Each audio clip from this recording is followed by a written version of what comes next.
കോൺഗ്രസ് ബീഹാറിനെ അപമാനിക്കുന്നു എന്ന് കാട്ടി രാജ്യവ്യാപക പ്രതിഷേധത്തിനാണ് നീക്കം. വല്ല കാര്യമുണ്ടായിരുന്നു.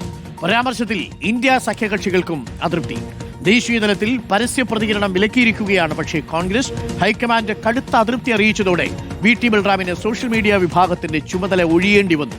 KPCC സോഷ്യൽ മീഡിയ വിങ് പുനഃസംഘടിപ്പിക്കും. കുറച്ച് കാര്യങ്ങളെക്കുറിച്ച് ബോധ്യമുള്ള, പാർട്ടിയെ പ്രതിരോധത്തിലാക്കാത്ത ഏതെങ്കിലും ചെറുപ്പക്കാർക്ക് കൊടുത്ത ആ KPCCയുടെ സോഷ്യൽ മീഡിയ വിങ് വൃത്തിയായിട്ട് കൊണ്ടുപോകും. ഈ വ്യക്തിവൈരാഗ്യം തീർക്കാനും പാർട്ടിയെ തന്നെ പ്രതിരോധത്തിലാക്കാനും ശ്രമിക്കുന്ന നേതാക്കൾക്കൊക്കെ കൊടുത്താൽ ഇതാണ് പാഠം എന്നുള്ളത് VT ബൽറാമിന്റെ കാര്യത്തിൽ നിന്ന് പഠിച്ചു.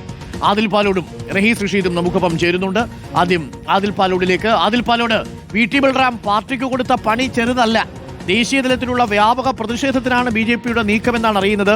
ഒരു വിധത്തിൽ ബീഹാറിൽ ജനപിന്തുണ കോൺഗ്രസ് ഉറപ്പിച്ചു വരുമ്പോഴാണ് ഇവിടെ ഈ VT ബൽറാം ഇത്തരത്തിലുള്ള ഒരു പോസ്റ്റ് ഇട്ട് പാർട്ടിയെ പ്രതിരോധത്തിലാക്കിയിരിക്കുന്നത് അല്ലേ ആദിൽ പാലോട്? Good morning.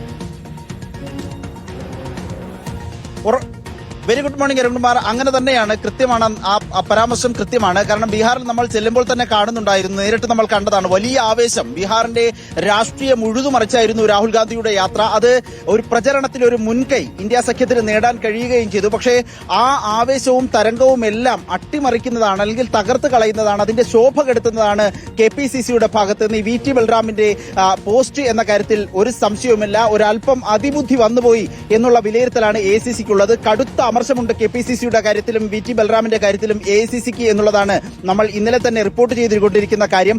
രാജ്യവ്യാപക പ്രതിഷേധം രാഹുൽ ഗാന്ധിയുടെ ഭാഗത്ത് നിന്ന് വലിയ അധ്വാനമുണ്ടാകുന്നു.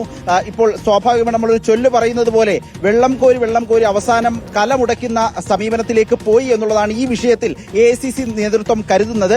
അതുകൊണ്ട് തന്നെ പരസ്യ പ്രതികരണങ്ങൾ ദേശീയ തലത്തിൽ വേണ്ട, വിഷയം എങ്ങനെയെങ്കിലും ഒഴിവായി പോകട്ടെ എന്നുള്ളൊരു നിലപാടിലാണുള്ളത്. പക്ഷേ അപ്പോഴും BJP വിടുന്നില്ല. ബീഹാറിൽ മാത്രമല്ല രാജ്യവ്യാപകമായി ബീഹാറിനെ അപമാനിച്ചു. ബീഹാറും BDയും തമ്മിൽ സമീകരിച്ചുകൊണ്ടുള്ള ഒരു പരാമർശത്തിലൂടെ ബീഹാറിനെ അപമാനിച്ച കോൺഗ്രസിനെതിരെ കടുത്ത പ്രതിഷേധം വേണം എന്നുള്ള നിലപാടാണ് BJPക്കുള്ളത്. അത് വലിയ പ്രചരണ ആയുധമാക്കാൻ ഈ വരുന്ന നിയമസഭാ തെരഞ്ഞെടുപ്പിന് 2 മാസങ്ങൾ മാത്രമാണ് ബീഹാറിൽ ബാക്കിയുള്ളത്. വലിയ പ്രചരണത്തിന് അത് ഉപയോഗിക്കാൻ, രാഷ്ട്രീയ ആയുധമാക്കാനാണ് BJPയുടെ തീരുമാനം. അപ്പോഴും കോൺഗ്രസിന്റെ ഭാഗത്ത് നിന്ന് ഈ വിഷയത്തിൽ ദേശീയ തലത്തിൽ ഒരു ഔദ്യോഗിക പ്രതികരണം ഇതുവരെ വന്നിട്ടില്ല. തൽക്കാലം അങ്ങനെ വേണ്ടതില്ല, ആ വിഷയം അവഗണിച്ച് ഒഴിവാക്കാം എന്നുള്ളൊരു നിലപാടിലാണ് ഇപ്പോൾ കോൺഗ്രസ് ഉള്ളത്. പക്ഷേ അപ്പോഴും വലിയ അമർശമുണ്ട്. തേജസ്വി യാദവ് അടക്കം ആ അമർശം ഹൈക്കമാൻഡിനെയും രാഹുൽ ഗാന്ധിയെയും അറിയിച്ചു എന്നുള്ളതാണ് നമുക്ക് ലഭിക്കുന്ന വിവരം. തോളോട് തോൾ ചേർന്നാണ് ഈ 16 ദിവസം സസറാമിൽ നിന്ന് തുടങ്ങിയ യാത്രയിൽ രാഹുൽ ഗാന്ധിയും തേജസ്വി യാദവും ഉണ്ടായിരുന്നത്. എന്നാൽ ഈ പരാമർശം വന്നതോടുകൂടി പരസ്യമായി തന്നെ മാധ്യമങ്ങൾക്ക് മുന്നിൽ വന്ന് കോൺഗ്രസിന്റെ ആ പരാമർശം തെറ്റായി പോയി എന്ന് തന്നെ തേജസ്വി പറയുന്ന സാഹചര്യമുണ്ടായി. ഏതായാലും ഇതൊക്കെ ഇനി എങ്ങനെയാകും അടുത്ത ദിവസങ്ങളിൽ പ്രതിഫലിക്കുക എന്നത് സംബന്ധിച്ചും ആശങ്കകളുണ്ട് ഇന്ത്യ സഖ്യത്തെ സംബന്ധിച്ചിടത്തോളം. അരുൺകുമാർ, തീർച്ചയായിട്ടും ആ പോസ്റ്റ് ഇങ്ങനെയായിരുന്നല്ലോ, BDയും ബീഹാറും ഇനിയൊരു തുടങ്ങുന്നത് ബിയിൽ നിന്നാണ്, ഇനി ഇതൊരു പാപമല്ല എന്നുള്ളൊരു പോസ്റ്റായിരുന്നു. GSTയുമായി ബന്ധപ്പെട്ടിട്ടിരിക്കുന്ന ഒരു പോസ്റ്റാണ്.